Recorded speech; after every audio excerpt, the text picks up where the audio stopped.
Y el tema de la semana no deja de ser las tarifas y la parte económica de nuestro país. Por eso, desde el Congreso Nacional, estamos con el periodista Sebastián Abrevaya. Hola Sebastián, ¿cómo estás? Hola, ¿qué tal, Karina? ¿Cómo andan ustedes? Muy bien, acá con todo lo que, estando lejos, ¿no? Que nos vamos enterando de todo lo que sucede. Creo que allá en Buenos Aires se vive con más tensión todavía todo lo que pasa económicamente en nuestro país. Sí, la verdad que fueron días y sobre todo, bueno, el lunes y parte del fin de la semana pasada, días de mucha tensión. Hoy está un poquito más tranquilo el escenario porque ayer, bueno, finalmente el gobierno logró evitar que se disparara todavía más el dólar y eso trajo cierta tranquilidad. De todas maneras, el clima político está todavía muy tenso y hay todavía mucho por ocurrir, digamos. Esta semana ya se está tratando el tema de las tarifas en el Senado. Hay un poquito más de tiempo para el gobierno. El peronismo aceptó no emitir dictamen hoy mismo, con lo cual el freno al tarifazo, en todo caso, si se aprueba, se va a aprobar de acá a 2 semanas, 3 semanas. Así que ahí tiene el gobierno logró ganar un poquito de tiempo para ver si puede o hacer alguna modificación o directamente frenar el proyecto de la oposición. ¿Hubo un llamado de conciencia a la calma con respecto a la oposición? Hubo un llamado del gobierno a hacer un gran acuerdo nacional. Hoy el presidente va a dar una conferencia de prensa ahora a las 5 de la tarde. Suponemos que va a estar vinculado también con esto. Pero básicamente lo que el gobierno quiere de la oposición es lograr algún tipo de acuerdo para que el ajuste que ya había empezado hace 2 años y medio se acelere un poco más y que sea con el consenso de algún sector de la oposición. Eso por el momento va a ser difícil. Si bien ha habido señales y ha habido varios presidentes de bloque, por ejemplo, del Senado, que tuvieron una reunión el lunes con el gobierno, no hubo todavía acuerdos concretos sobre determinados proyectos o determinadas iniciativas. Entonces ahí va a ser cuando se defina si hay o no un margen de consenso posible, principalmente con los sectores más dialoguistas, por así llamarlos, del peronismo, que son los que han venido dándole quórum o el número para aprobar ciertas iniciativas en el Congreso. ¿Qué apreciación tenés con las declaraciones de la diputada Lilita Carrió, que dijo hay que decirle al presidente la verdad y salir a hablar también por él? Bueno, Carrió ahí trata siempre de tomar distancia y desmarcarse, ¿no? Tuvo unas declaraciones también muy desafortunadas que tuvo que pedir disculpas con respecto a Durán Barba, el consultor ecuatoriano que asesora al gobierno. Dijo, bueno, maten a Durán Barba, tienen mi aval y demás. Esas son, digamos, las típicas declaraciones así muy estridentes de Carrió, pero que después en definitiva termina dando marcha atrás.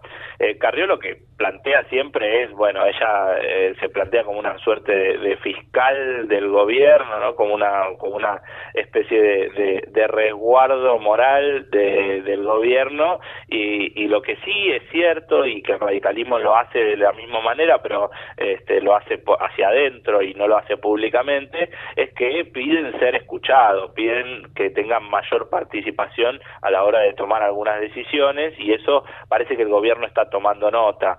Hoy, por ejemplo, difundieron una foto en la residencia de Olivos, donde se ve a Marcos Peña junto a Emilio Monzó, a Rogelio Frigerio, 2 dirigentes del PRO y del gobierno que no estaban en la mesa donde se toman las decisiones, y también en esa foto se ve a 2 radicales, a Ernesto Sanz y a Gerardo Morales, ambos dirigentes importantes del radicalismo, que en este caso vienen a aportar también esa cuota de amplitud y de apertura que hasta ahora no se venía dando, ¿no? Tal cual. Bueno, estos son algunos de los temas, ¿no?, que tiene el gobierno nacional. Y con respecto a la marcha, no sé si vos estás viendo, hay una marcha increíble por Avenida 9 de Julio en estos momentos en Buenos Aires. Sí, hay movilizaciones, o sea, lo que sucede es que muchos sectores sociales están empezando a ver que si bien la crisis económica, financiera, el punto crítico parece haberse superado, lo cierto es que ha habido en la última semana una devaluación de aproximadamente el 25% del peso respecto del dólar, y que eso no solo impacta en la gente que pretenda irse de viaje o que necesite dólares para comprar alguna cosa que esté en dólares o lo que sea, eso va a impactar en los precios. Ya sabemos que de hecho la inflación este mes fue la más alta del año, con 2.7, y que se espera que en los meses próximos no baje drásticamente la inflación como el gobierno pretendía.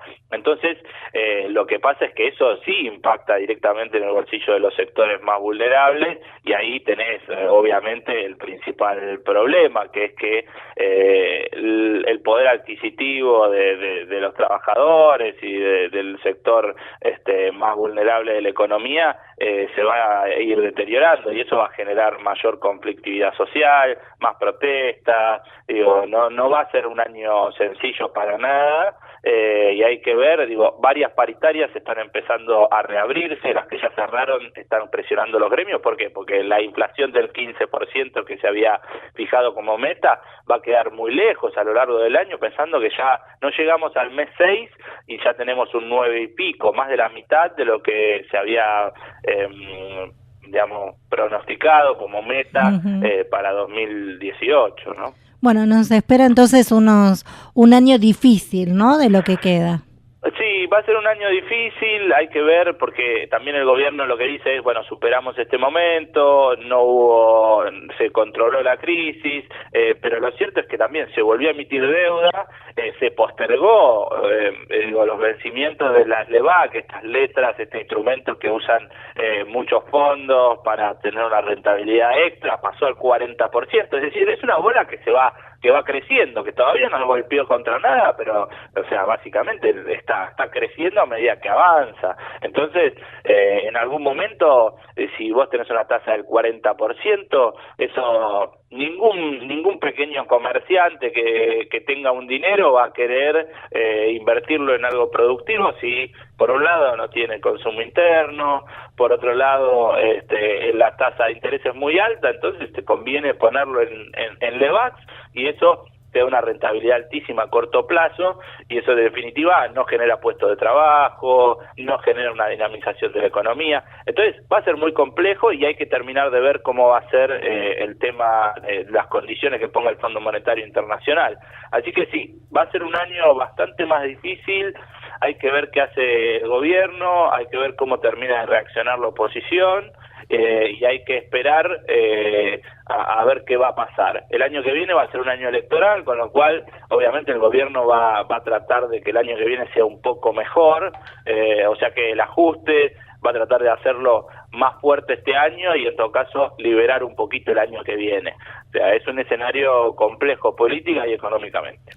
Bueno, esperemos que nos dañe lo menos posible, ¿no? Bueno, esa es la expectativa, que este ajuste, las consecuencias sean lo menos nocivas posibles. Bueno, Sebastián, muchísimas gracias, como siempre, un placer escucharte con la información exacta, ¿eh? Bueno, muchas gracias, Cari, hasta luego. Un abrazo grande. Sebastián Abrevaya, periodista desde el Congreso Nacional a Pinamar. Ya venimos, quédate con nosotros.